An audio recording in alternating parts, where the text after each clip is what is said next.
अधिक मास विशेष ऑफर्स फक्त कैलास अडगावकर ज्वेलर्समध्ये. 15 मे ते 15 जून दरम्यान चांदीच्या मजुरीवर 50% सूट आणि सोन्याच्या मजुरीवर 30% सूट. आजच भेट द्या. कैलास अडगावकर ज्वेलर्स, दत्त मंदिर बस स्टॉप, नाशिक रोड. नाशिकच्या आज होणाऱ्या सर्वसाधारण महासभेदरम्यान म्हाडा चौकशी लावल्याप्रकरणी मुख्यमंत्री देवेंद्र फडणवीस यांचे अभिनंदनाचे बॅनर आले फडकवण्यात.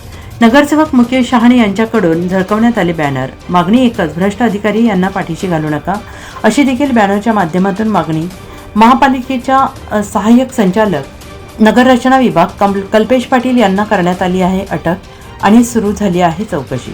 म्हाडा घोटाळा प्रकरणी नाशिक महापालिकेतील अनेक अधिकारी यांची चौकशी झाल्याची माहिती. सदर चौकशी लावल्याबद्दल नगरसेवक शहाणे यांनी महासभेत केले अभिनंदन. देवेंद्र फडणवीस साहेबांचं तर खरं मनापासून अभिनंदन केलं पाहिजे, परंतु इथले महानगरपालिकेचे काही अधिकारी ह्याच्यात निष्पन्न झालेले आहेत. पण त्यांना पाठीशी न घालू याच्याकरता आम्ही आज हे आंदोलन केलेलं आहे. कुठंतरी असा जळका वास येतोय, अधिकाऱ्यांना पाठीशी घातले गेलं जात आहे.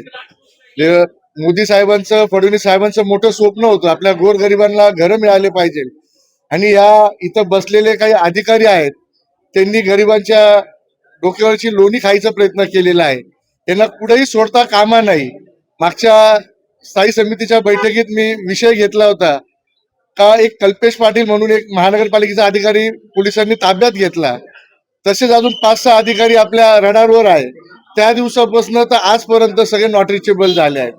जर हे चुकलेले नसतील तर यांनी नॉट रिचेबल व्हायचं काही कारण नव्हतं, इथंच थांबायला होतं. आज कुंभमेळा एवढ्या जबाबदारीचे कामं त्यांच्याकडे सगळ्यांकडे खाते आहेत आणि ते सगळे खाते प्रमुख इथून पळून गेलेले आहेत. परंतु इथं बघता इथं इथलं प्रशासन त्यांना पाठीशी घालतंय, असं ना व्हावं म्हणून आम्ही हे आंदोलन केलेलं आहे. आम्ही देवेंद्र फडणवीस साहेबांना सुद्धा पत्रव्यवहार करणार आहोत का इथल्या प्रशासनाला तुम्ही जो चुकला आहे त्याला निश्चित शिक्षा झाली पाहिजे, आणि गरिबांच्या घरावर ज्यांनी डल्ला टाकलेला आहे त्यांना कुठेतरी पोलीस प्रशासन थ्रू त्यांना अटक झाली पाहिजे. पोलीस प्रशासनाला सुद्धा यांनी मदत केली पाहिजे. आपल्या महापालिकेत पोलिसांना येण्याच्या आधी एक पत्र व्यवहार करायला लावला. तुम्ही परस्पर येऊ शकत नाही अशी दमदाटी ह्या महापालिकेतर्फे चालू आहे. याचा निषेध आम्ही आज इथं करत होतो, परंतु आजची आचारसंहिता लागल्यामुळे ही महासभा तहकूब झाली आणि येत्या काळात आम्ही पत्रव्यवहार करून याचा निश्चित न्याय कसा मिळेल याचा आम्ही प्रयत्न करू. एनसीएन न्यूजसाठी रोहन दानी, नाशिक.